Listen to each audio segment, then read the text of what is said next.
Now, normally they give you like a set amount to pay. They'll tell you, your installment is 2,000 per month, and you will only pay that. But remember, that 2,000 is not going towards, say, the 10,000 that you borrowed. It's going to service fees, admin fees, and only whatever's left goes to pay back your loan. So you need to think about these things. If you have an extra 100 rand, pay it in. If you have an extra 200 rand, pay it in. Put it in, because it will then service all these admin costs and all these admin fees.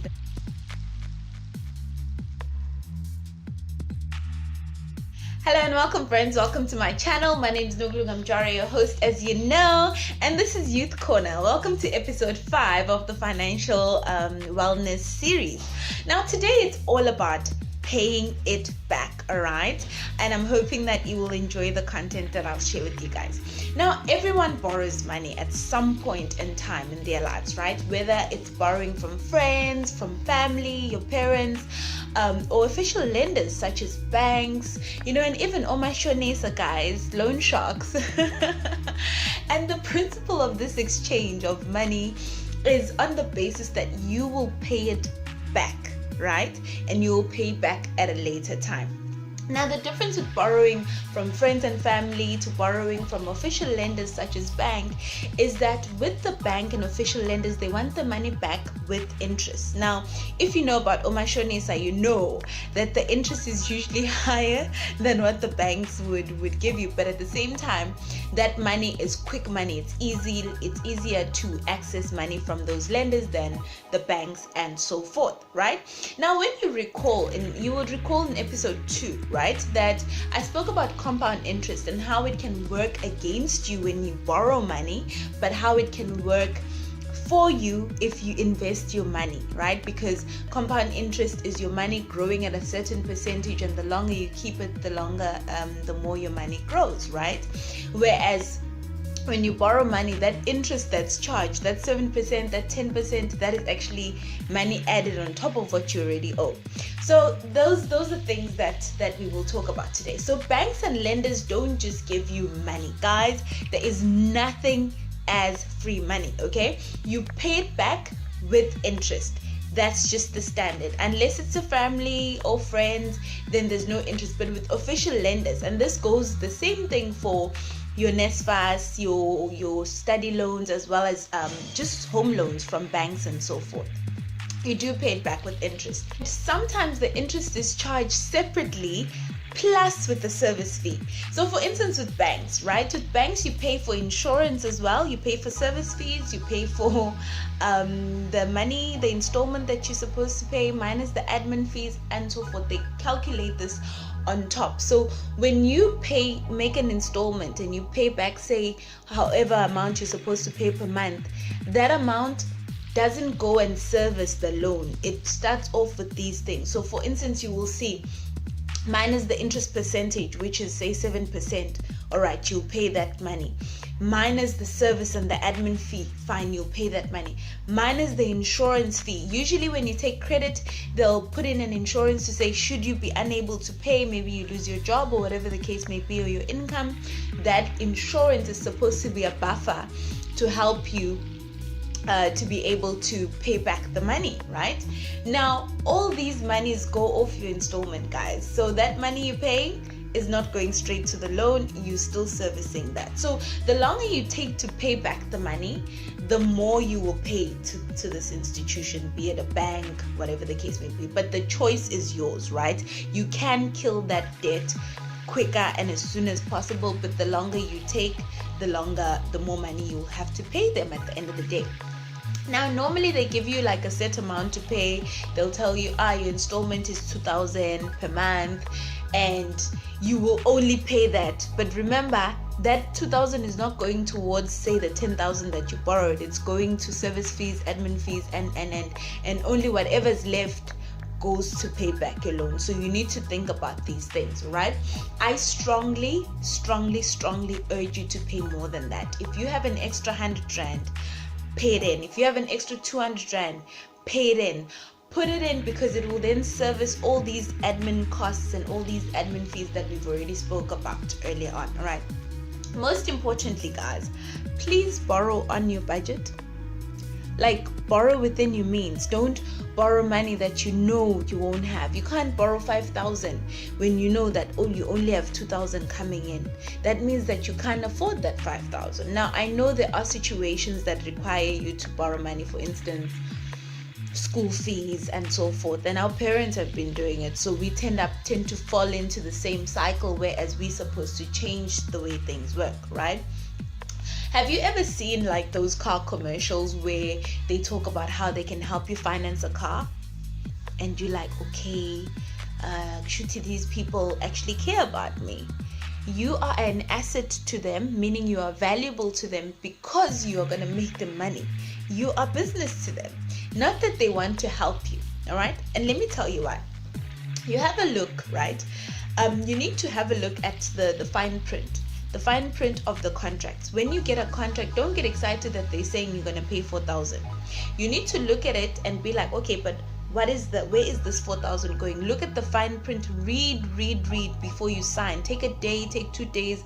Don't just be like, yes, finally I get the money. And because that's the trap we all fall into. You're like, yo, finally it's a break, I got the money. That time you putting yourself in debt and in things that you wouldn't ordinarily fall into. All right. Now, if you see that you take your time and you look at the fine print, you will see that actually these people are trapping you to be indebted with them for longer than you actually should. So by the time you think, for instance, with the balloon payment, because I accidentally took a balloon payment with my car because I didn't know any better, right? So by the time you think that you're done paying off your car, they remind you, hey, remember that balloon payment? And you're like, but they're like, well, we made it affordable for you because we actually put the debt aside, but you still owe us. So I will run a separate video on this, and I'm hoping you guys will benefit from that. I'll talk about balloon payments, but all I can say for now is never take a car on a balloon payment, because guys, it's a trap, right? So you're probably wondering, okay, but I'm still in high school, or I just started varsity. Why would I need to borrow money? And here's the thing. You can borrow money to buy a car. You can borrow money to buy a house. You can borrow money for university. You can borrow money to start a business. Ideally not when it comes to business. I always say just try and start a business without getting loan, just in case it doesn't work, right? But let's have a look at what a normal. We're going to use the example of a car loan, and then in a separate video I'll talk about school fees and NSFAS and how that's structured, right? So with a normal car loan, let's say for instance, I'm going to show it on your screens just now. You borrow 200,000 for a car, right? It's a nice car, it gets you from A to B, and say it's new, right? And they tell you your interest rate is 7%, and you're going to pay this over 60 months, which is 5 years, guys, right? That's all they give you to pay. And you find that your installment is 4,000, say 53 cents, and 53 rand 15 cents, right? The interest that they charge you on that particular car at the end of the 5 years, at the end of the 60 months, is actually 37,000 rand, 841 rand 48 cents, right? That is a lot of money. That's like a good 40,000 rand, in addition to the 200,000 that you already owing them. And you are then paying this just to say to them, thank you for borrowing me money. Do you see why you are an asset to them, to the bank and to these institutions? So by the time you pay, it's say the 200,000 rand that you initially took, plus the interest amount, right? And we're not even talking admin fees at this point, just the interest amount. Here's the 37,000. By the time you pay it back, you could easily pay up to 243,000, right? 188 rand 98 cents. That is a lot of money, guys, and that's just standard without a balloon.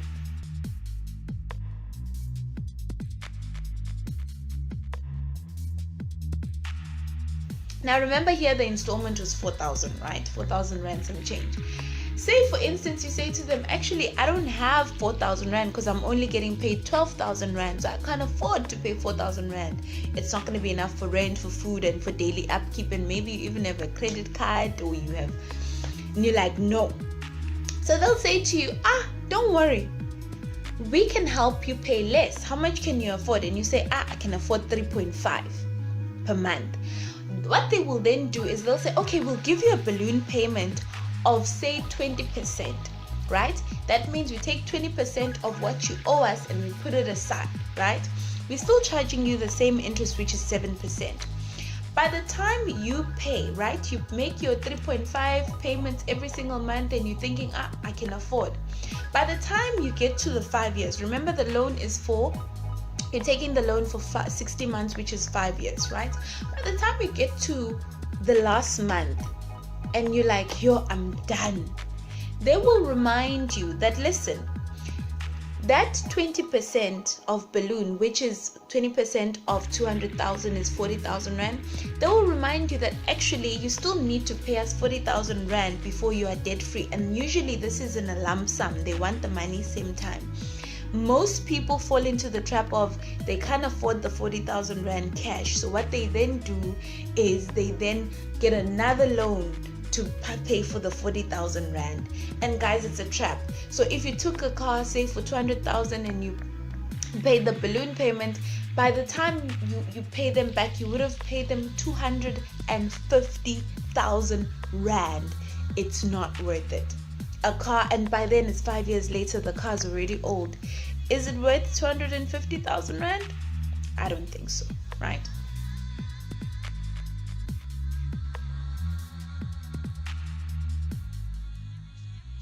But you're probably wondering, but why does credit matter anyway? Because everyone goes on, you need to have a credit rating, you need to have a good credit score.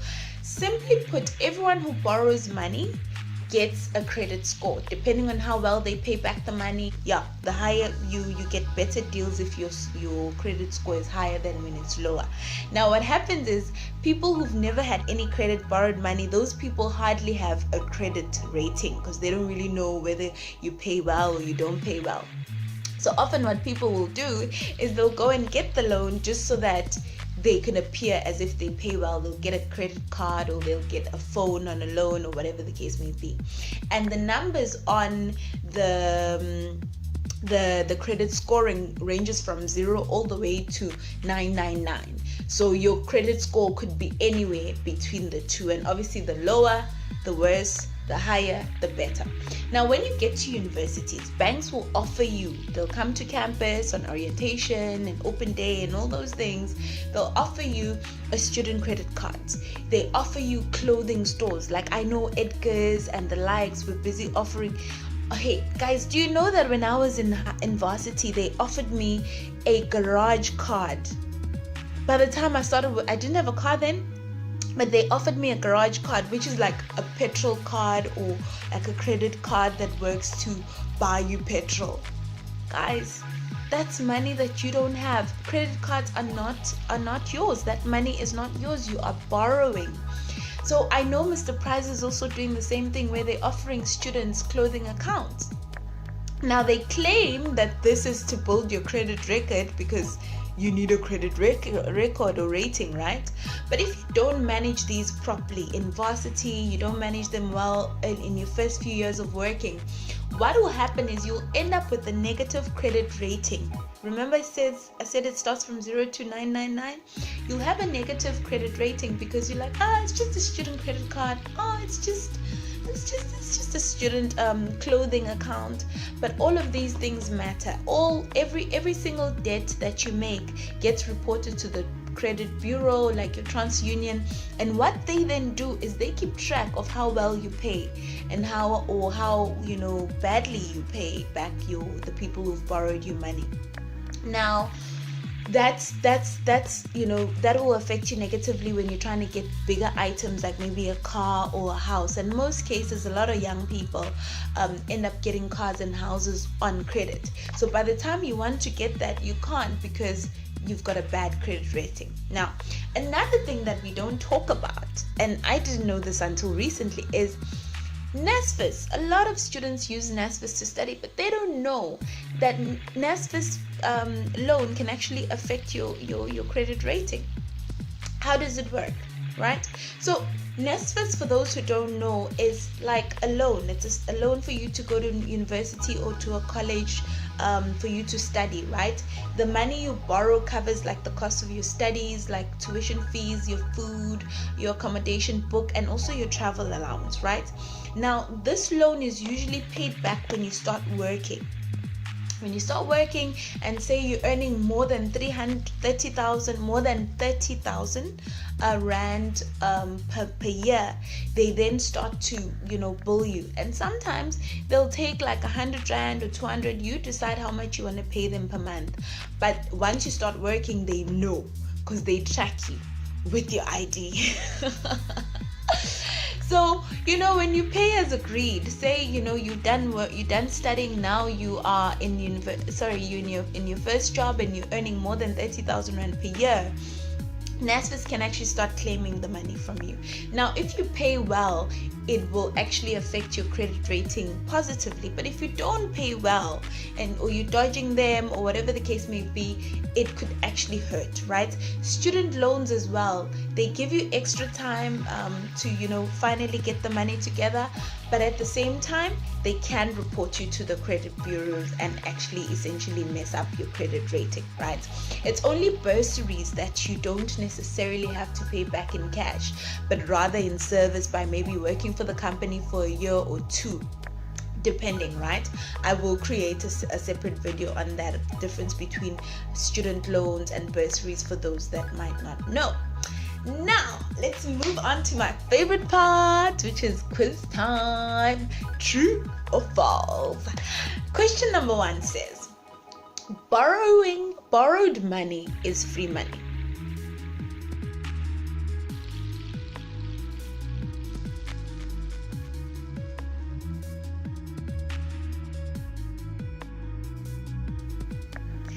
Guys, if you remember earlier on when I started, I said there's no such thing as free money unless it's from a friend or from a family member who doesn't want interest. The moment you borrow from official lenders, that money is no longer free. That money comes with interest. So the answer to that question, which is borrowed money is free money, is false. There is no such thing as free money. Question number 2 says, you have to pay interest on money you borrow from the bank, and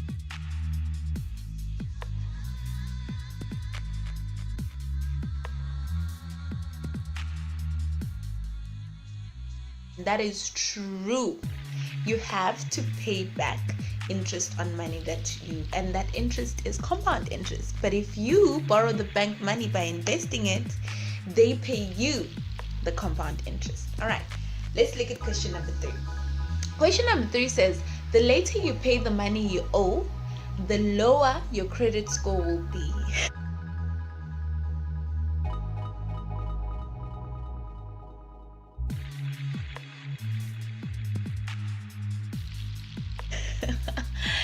Yep, that is true. If you don't pay back the money you owe on time, or you don't pay it at all, or you dodge payments, honey, your credit score will go down. And remember, it's 0 to 999. And then question number 4 says, debt doesn't cost anything. That question is very similar to question number 1.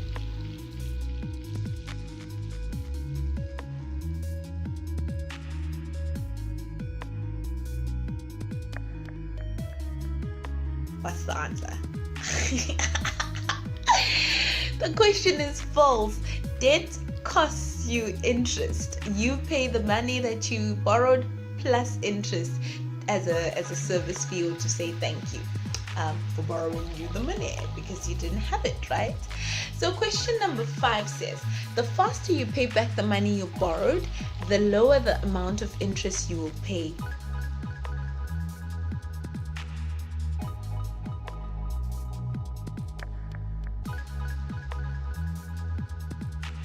Guys, that is true. That is so true, because remember earlier on when we started, I said if you can and you have an extra 100 rand, an extra 200 rand, pay it in, because it counts. Every single amount, it will sort out that interest, it will service that admin fees, it will service that insurance fee that they're charging you. So I'm hoping that now you're equipped to make better decisions with your money, and you are now ready to borrow wisely but pay it back. Thank you so much for tuning in and answering the questions. I hope you enjoyed today's video. It was a bit longer than the last one, but now I think you are definitely ready to borrow money. I know that I touched on a lot of topics that you would want to hear more about. Please let me know, DM me on the socials, or just comment down below on the video. I really don't mind. I will respond, and then I'll try and research and give you the information that you want to hear. Remember, this is Youth Corner. It's your channel, and I'm here to talk about what you guys would like to talk about. So thank you so much, and bye.